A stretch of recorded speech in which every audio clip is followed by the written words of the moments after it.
കൊടുംചൂട് കൊല്ലുന്ന ചൂടായി മാറുമ്പോൾ പാലക്കാട്ടുകാർ എങ്ങനെയൊക്കെയാണ് അതിനെ പ്രതിരോധിക്കുന്നത്? ഏതാനും ദിവസങ്ങൾ കൂടി സമാന സാഹചര്യം തുടരുമെന്നറിയുമ്പോൾ ആശങ്കയുണ്ട് പാലക്കാട്ടുകാർക്ക്. ഒരു റിപ്പോർട്ടിലേക്ക്.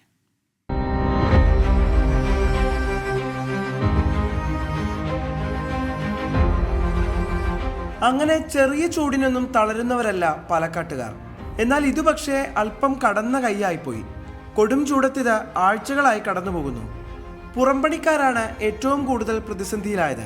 ഓട്ടോക്കാർ മിക്കവരും പകൽ സമയത്തെ ജോലി അവസാനിപ്പിച്ചു. പുത്തൂരിലെ ചായക്കടയുടമ ഓല കൊണ്ട് മേൽക്കൂര മൂടിയാണ് ഇപ്പോൾ കച്ചവടം നടത്തുന്നത്. ഇത് അതികഠിനമായ ചൂട് ഞങ്ങൾക്ക് നിൽക്കാൻ പറ്റണില്ല.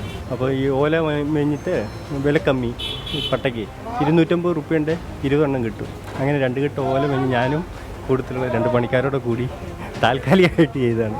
പാലക്കാടൻ ചൂടിൽ ഏക ആശ്വാസം ശീതള പാനീയമാണ്. അപ്പോൾ പിന്നെ കടകളിലേക്ക് വച്ചു പിടിക്കുക, നല്ല തണുപ്പുള്ളത് ചോദിച്ചു വാങ്ങുക.